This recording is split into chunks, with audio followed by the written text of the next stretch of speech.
Hi friends, welcome back to our channel. நாம் இன்னைக்கு பார்க்க போற ரெசிபி கேரட் அல்வா.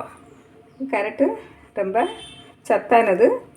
அதே போல சீக்கிரமா செய்திரலாம். கொஞ்சம் நம்ம பால்கோவா எதுவும் சேர்க்கண்டாம். கொஞ்சம் பால் பவுடர் இருந்தா சேர்த்துடுங்க. பாலும் வேணும் அவ்வளவுதான். நம்ம இஷ்டம் தான் சக்கரை எல்லாம் குறைச்சியே போதும்.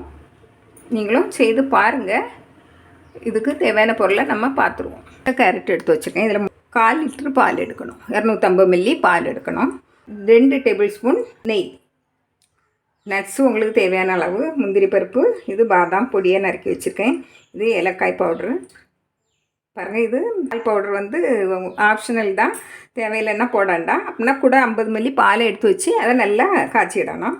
பாருங்கள், 100 கிராம் சர்க்கரை குறைவா போதும். எப்படி பண்ணுவோன்னு பார்த்துருவோம். நல்லா கழுவிக்கிட்டு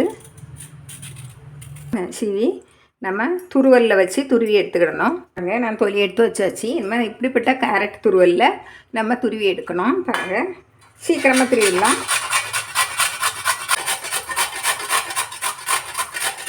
பாருங்கள், இப்படி துருவி எடுத்து எல்லாம் வச்சுருங்க. துருவி எடுத்தாச்சு. நம்ம இனிமேல் அடுப்பில் நெய்யை விட்டு இதை நல்லா வதக்கி எடுத்துருவோம். அடுப்பில் கடாயை வச்சு அடுப்பு காஞ்ச உடனே 1 டீஸ்பூன் நெய்யை விட்டு துருவி வச்ச எண்ணெய் காஞ்ச உடனே துருவி வச்ச கேரட்டை போட்டு நல்லா வதக்கி எடுத்துருவோம். நல்லா கிளறி விட்டுக்கிட்டே இருக்கணும். கேரட்டோட பச்சை வாசனை போகிறது வரைக்கும் கிளறி விட்டுக்கிட்டே இருக்கணும். பாருங்கள், ஒரு 3 நிமிஷம் கிண்ணா போதும். நான் மூடி வச்சிடுறேன். நல்லா அடிக்கடி கிளறி விட்டுக்கிட்டு ஒரு 3 நிமிஷம் இருக்கணும். இன்னும் 1 நிமிஷம்தான். பாருங்கள், நல்ல பச்சை ஸ்மெல் போய் நல்ல மணம் எடுக்குது. நெய்யும் கேரட்டும் சேர்ந்து நல்ல மணம் எடுக்குது. இனிமேல் இந்த நேரத்தில் பாலை விட்டுருவோம். உங்களுக்கு பால் பவுடர் இல்லைன்னா கூட 50 மில்லி பால் எடுத்துருங்க. பாருங்கள், இந்த பால்லே நல்லா வேகட்டு. இப்போ நம்ம இதை மூடி வச்சு நல்லா வேக வச்சு எடுத்துருவோம். ஒரு 5 நிமிஷத்தில் நல்லா இதாயிரும். நல்லா மூடி வச்சுருவோம். இப்போ நம்மளுக்கு இது நல்லா கெட்டியாகி வந்துச்சு. கேரட்டும் நல்லா வெந்துட்டு. இனிமேல் நம்ம சர்க்கரையை போட்டுருவோம். கேரட்டு இனிப்பாக இருக்கிறதுனால நம்ம 100 கிராம் சர்க்கரை தான் போட்டிருக்கோம்.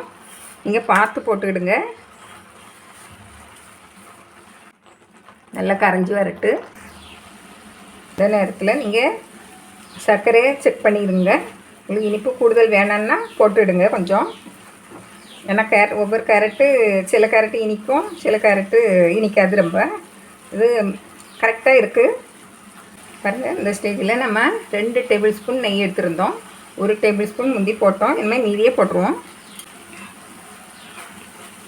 நல்லா சுருண்டு வருவோம். இப்போ இந்த நேரத்தில் நம்ம ஏலக்காய் பொடி, நெய்யில் வறுத்து வச்சுருந்த முந்திரி பருப்பு, பாதாம் எல்லாம் சேர்த்து போட்டுருவோம்.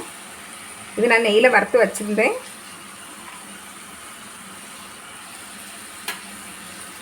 சில பேர் குங்குமப்பூ போடலாம். பாருங்கள், இது கலர் போடாமலே எவ்வளோ கலராக இருக்குது பாருங்கள். இன்னும் 1 நிமிஷம் கிண்டிட்டு நம்ம இறக்கிடலாம்.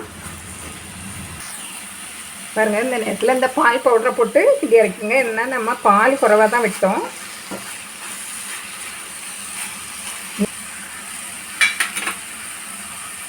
இந்த பால் பவுடர் போட்டதுனால ரொம்பவும் டேஸ்ட்டாக இருக்கும். கெட்டியாகி வந்தாச்சு. பால் பவுடர் சேர்த்த பிறகு 1 நிமிஷம் கிளறி விட்டுட்டு இருங்க. இந்த பக்குவத்தில் நம்ம எடுத்துடலாம். அடுப்பை அணைச்சிட்டு நம்ம எடுத்துருவோம். கேரட் அல்வா கிண்டி எடுத்து வச்சாச்சு. பாருங்கள், இவ்வளோ கலராக இருக்குது. இது ஆரஞ்சு கலர் தான் நான் கிண்டி எடுத்தேன். அதனால இவ்வளோ கலராக இருக்குது. நல்ல டேஸ்ட்டாக இருக்குது. இனிப்பு மீடியமாக இருக்குது. உங்களுக்கு கூடுதல் வேணுன்னா கூட கொஞ்சம் சர்க்கரை போட்டுக்கிடுங்க. மேலே கொஞ்சம் பாதாம் முந்திரி பண்ணி வச்சுருங்க. ரொம்பவும் நல்லாயிருக்கும்.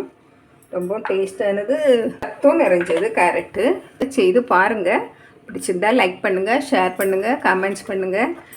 மறக்காமல் சப்ஸ்கிரைப் பண்ணுங்கள். தேங்க்யூ.